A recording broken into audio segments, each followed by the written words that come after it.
இந்த இனிய மாலை பொழுதிலே எல்லோருக்கும் என்னுடைய அன்பு கலந்த வணக்கத்தை நான் தெரிவித்துக் கொள்கிறேன். இந்த நூல் வெளியீட்டு விழாவிற்கு என்னை அழைத்த எனது அருமை மாணவர், யாழ் பதிப்பகத்தின் நிறுவனர், யாழ் அரங்கக்கலை என்ற ஆய்வு மையத்தினுடைய நிறுவனரும், அது அவருடைய துணைவி ஸ்டெல்லா அவர்கள் இருவரையும் நான் மிகவும் பாராட்டுகிறேன். அவர்கள் என்னுடைய மாணவர்களாக இருந்து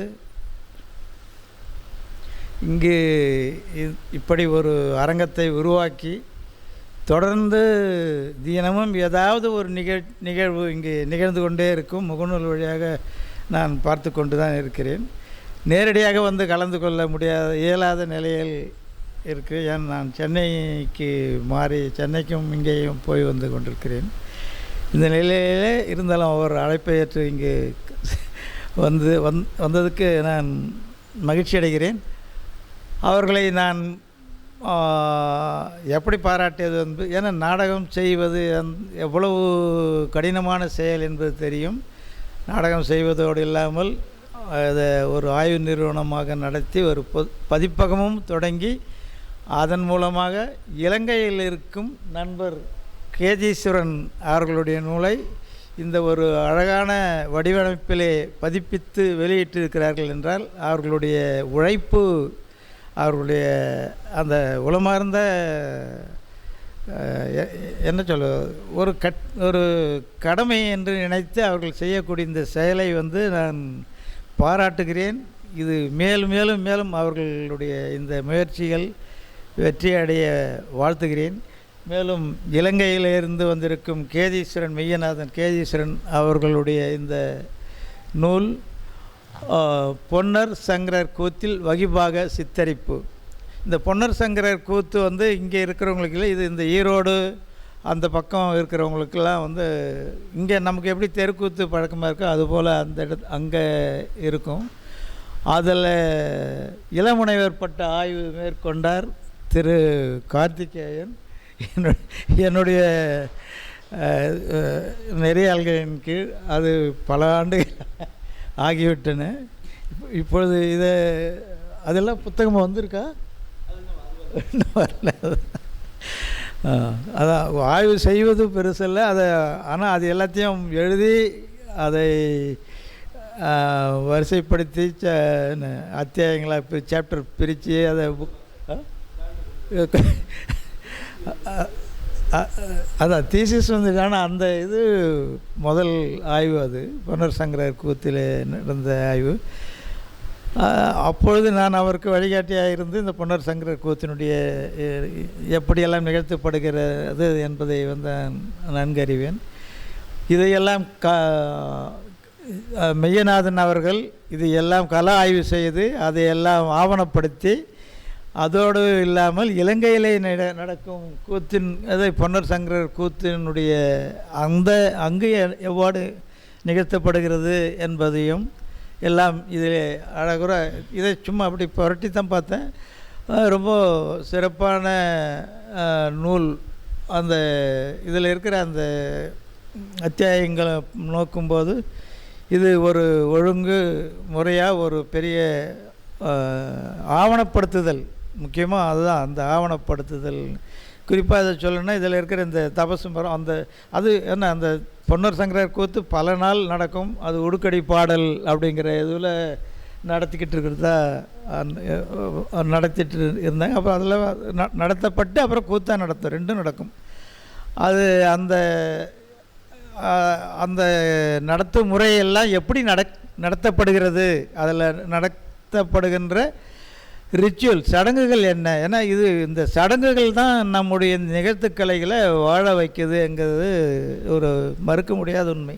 இப்போ தெருக்கூத்தும் பார்த்திங்கன்னா திரௌபதி அம்மன் கோயிலில் நிகழ்த்துகிற அந்த தீமிதி விழா, அதை ஒட்டி முதல்ல தொடங்கி இந்த ஒரு 10 நாள் இல்லை 18 நாள் எப்படி திருவிழா நடத்தப்படுதோ அதுபோல் இதுவும் மாதக்கணக்கில் சில நாள் மாதக்கணக்கில் நடத்தக்கூடிய ஒரு பொன்னர் சங்கரர் கூத்துங்கிறத அவர் என்னுடைய மாணவர் கார்த்திகேயன் ஆய்வு நடத்தும் போதிருந்தே நான் நன்கு அறிவேன்.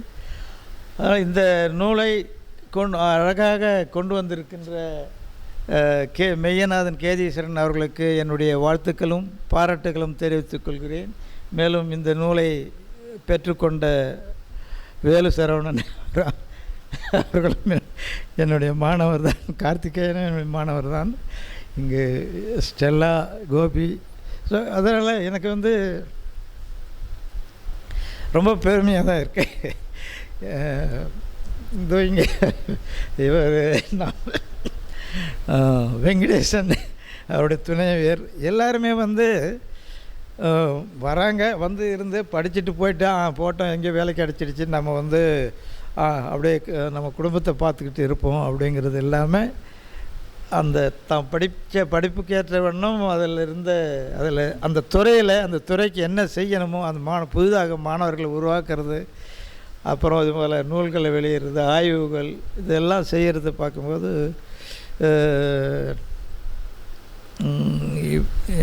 இது இப்போ இல்லை, காஷ்மீரில் ஜம்முவில் என்றைக்கு நாடகம் போட்டோம் 93 நினைக்கிறேன். அப்போ நாடகம்லாம் வந்து இது இருக்குமா, இதெல்லாம் அழிஞ்சு போயிடுமா, ஏன்னா நாடகத்துக்கு ஆட்களே வர்றது கிடையாது இது மாதிரி அப்படின்னு. அதில் நான் அப்போவே சொல்லியிருக்கேன், அது அந்த இதுவிலே வந்திருக்கு இன்டர்வியூலே. இது வந்து இதெல்லாம் அழிஞ்சு போகிறது, மனுஷன் இருக்கிற வரைக்கும் நாடகம் இருக்கும். அது வந்து அது வடிவங்கள் மாறும், அதனுடைய ஆதரவுகள் சில நேரில் இருக்கும், சில நேரத்தில் இருக்காது. ஆனால் இதுபோல் சடங்குகளோட பிணைஞ்சு இருக்கிறது வந்து என்றைக்குமே அழியாது. ஏன்னா அது வந்து அவங்களுடைய நம்பிக்கையின் அடிப்படையில் அமைஞ்சிருக்கிற ஒன்று. வாழ்க்கையில் அவங்க தெய்வத்தை நம்புறீங்களோ இல்லையோ, தெய்வம் இருக்குதா இல்லையாங்கிறத பற்றி நிறைய கேள்விகள் இருக்குது. நம்ம அதுக்குள்ளே போக வேண்டாம். ஆனால் இதை நிகழ்த்துகிற அந்த மக்கள் வந்து இது வந்து ஒரு நடந்த கதை தான். இது அவர் இல்லை, இது கதையா இல்லை நடந்த வரலாற்று நிகழ்வா அப்படிங்கிறதெல்லாம் கேள்வி இருக்குது. இப்போ மகாபாரத கதையை எடுத்துக்கிட்டாலும் அது புனையப்பட்டதா இல்லை நடந்ததை வச்சு எழுதப்பட்டதா அப்படிங்கிறதெல்லாம் நிறைய அது கேள்வி. நம்ம அதுக்குள்ளே போக வேண்டாம். ஆனால் அதை நம்புகிறவங்க வந்து ஒரு 18 நாள் திருவிழாவை எப்படி நடத்துகிறாங்க. நேற்று கூட வந்து என்னுடைய பழைய மாணவர் ஒருத்தர் வந்து இதில் இருந்து கேரளாவிலேருந்து அது டாக்குமெண்ட் பண்ணணும் அப்படின்னு சொல்லி வந்திருந்தார். அவரை கோபி தான் சொல்லி வழிகாட்டி அனுப்பி விட்டேன். இங்கே அவர் இங்கே வந்து பாண்டிச்சேரிக்கு வந்து இங்கேருந்து போயிட்டு வந்து அங்கே சென்னையில் வந்து என்னை சந்தித்து ஐயா உங்களுடைய பதிவு இருக்கணும்னு சொன்னார். சில வந்து அதை கொஞ்சம் அவருடைய அந்த டாக்குமெண்ட்ரி பண்ணுறதுக்காக. ஸோ அப்போது இது வந்து தொடரும் அதனுடைய, ஏன்னா இது அவங்க வந்து இந்த ஒரு அந்த இது இப்படி தான் நிகழ்த்தப்படணும் அப்படின்ற இதுதான். இது வந்து அப்புறம் இப்போ தான் மாடர்ன் நாடகத்துக்கு நிறைய டைரக்டர்கள்னு ஒருத்தர் தேவைப்படுது. டைரக்டர் வர இது யார் டைரக்ட் பண்ணது என்னென்னு. இப்போ கூத்தை யார் டைரக்ட் பண்ணாங்க அந்த காலத்தில் தெரியாது. ஆனால் டைரக்டருடைய ஒரு ஆஸ்பெக்டை வந்து யாரோ ஒருத்தர் செஞ்சுருக்கார். இப்போ தபசு மரத்தை வந்து இதுலேயும் இருக்குது, தபசு மரம் ஏறுறது, பெரிய மரம் கட்டி அது மாதிரி. இப்போ இங்கேயும் பாண்டிச்சேரிலையும் இருக்குது. இது வந்து இது அன்றைக்கி தான் நடத்துவாங்க. அது சூரசம்மாரம், இந்த முருகனுடைய சூரசம்மாரத்துக்கு மரம் ஏறி இந்த தபசு மரம், அது தபசு மரம் சொல்கிறாங்களா, அது வந்து தபசு மரம் இல்லை, ஆனால் ஒரு மரம் ஏறி இறங்குவாங்க. ஆனால் தபசு மரம் தான். அது தபசு மரம் எப்படி பண்ணுறாங்களோ அதே மாதிரி தான் இதுவும் இருக்கும். இங்கேயும் பாரத கூத்துகள் நடத்துகிறாங்க. அந்த தபசு மரம் இப்போ அந்த ரிச்சுவல் இன்னும் இங்கெல்லாம் வந்து மரம் வெட்டி வந்து பண்ணுறதில்லை. அங்கே எல்லாம் எங்கள் சைடில் இல்லை, திரௌபதி அம்மன் கோயிலில் பனைமரத்தையே வெட்டி வந்து பனைமரத்தில் அந்த குச்சி படிகள் அமைச்சு அதிலே தவம் பண்ணுவாங்க. அதே மாதிரி களம் எழுதிருந்த துரியோதனுடைய பெரிய படுகளம் செஞ்சு அது மாதிரி இதுக்கும் அதுக்கும் வந்து ஒரே அந்த ஒற்றுமைகள் வந்து நிறைய இருக்குது. நீங்கள் வந்து இப்போ அது ரெண்டுமே பார்த்தீங்கன்னா அது நீங்கள் அதெல்லாம் கம்பேர் பண்ணியிருக்கீங்களான்னு தெரியல. அது நிறைய அது உள்ள இன்னும் அதான் படுகளம் அப்படியே எல்லாம் தபசு மரம் இது எல்லாமே வந்து ஒன்றோட ஒன்று எல்லாமே ஒற்றுமையை நீங்கள் பார்க்கலாம். அப்போ தமிழ்நாடு பூரா ஒரு விதமான பர்ஃபார்மிங் கல்ச்சர், அதுக்கான ஒரு மெத்தடாலஜியை வந்து அவங்க ஜென்ரலாக ஃபார்ம் பண்ணிக்கிறேன். கதை மாறினாலும் அதனுடைய நிகழ்த்து முறைகள், வடிவங்கள், இப்போ தவசம் மரங்கிறது சில இடத்துல படுகளம் மாதிரி பெரிய சிலையில் செய்வாங்க. சில இடத்துல வந்து இது இங்கேயும் இல்லை, கேரளாவிலே இருக்குது. கேரளாவிலேயும் வந்து அங்கே களம் எழுத்துன்னுவாங்க. படமாக அந்த கோலத்தில், ஏன்னா அங்கே தான் எப்போ தான் மழை பெஞ்சிட்டே இருக்கிறதுனால அது நிரந்தரம் நிற்காது. அதனால் கோலத்தில் வந்து களம், இந்த காளியினுடைய படம்லாம் களமாக வரைஞ்சி பூவாலேயே வரைவாங்க. பூ கலர் பூக்கள் போட்டு மாவுலாம் கலந்து சேர்ந்து. ஸோ அது மாதிரி இது வந்து ஒரு டோட்டல் பேன் இண்டியன் ட்ரெடிஷன் அப்படின்னு சொல்லுவாங்க. அது நீங்கள் கொஞ்சம் வித்தியாசம் இருக்குது. இப்போ கூத்து போலவே வந்து ஆந்திராவில், கேரளாவில், கர்நாடகாவில் ஒரு சிமிலர் ஃபார்ம்ஸ் இருக்குது. அதில் வந்து நிறைய ஒற்றுமைகள் இருக்குது. அப்போது என்ன இதுதான் நம்முடைய கலாச்சாரம். அப்போது தெருக்கூத்து நம்முடைய கலாச்சாரம் இருக்குது. இல்லை கூத்து ஜென்ரலாக கூத்துன்னு சொன்னால் அதுதான். இது வந்து பொன்னர் சங்கரர் கூத்து. இது வந்து தெருக்கூத்துன்னு சொல்கிறது இல்லை. அது தெருக்கூத்துன்ற பேரே வந்து இடையில இப்போது 50களில் தான் வந்து அது அஃபிஷியலாக அனௌன்ஸ் பண்ணப்பட்டது. அதுக்கு முன்னெல்லாம் வந்து பாரத கூத்து, அது என்ன கதை, இது பொன்னர் சங்கரர் கூத்துங்கிற மாதிரி அது பாரத கூத்து அப்படின்னு தான் இருக்கும். தெருக்கூத்துன்னு தெருக்கூத்துன்னு சும்மா சொல்கிறவங்க ஊரில் அப்படியே பழக்கமாக சொல்லுவாங்க வச்சு. அதுதான் வந்து இப்போ அப்புறம் அஃபிஷியலாக ஆகி இன்டர்நேஷ்னல் லெவலில் தெருக்கூத்து அப்படிங்கிற ஒரு பேராக வந்துடுச்சு. என்னென்ன தெருவில் ஆடுறாங்க, அதனால் தெருக்கூத்து அப்படிங்கிறது. ஸோ இது மாதிரி நிறைய இதெல்லாம் இன்னும் இது மேற்கொண்டு நீங்கள் இன்னும் அடுத்த இதுக்குள்ளே இந்த மகாபாரத கதைக்குள்ளேயும் இதுக்குள்ளே இந்த நிகழ்த்து முறையும் இருக்கிற இதெல்லாம் ஒப்பிட்டிங்கன்னா இன்னும் பலமாக இருக்கும். அது ரொம்ப இப்போ உங்கள் நூலுக்கு வலிவு சேர்க்குங்கிற சொல்லி இந்த நூலை வெளியிட்ட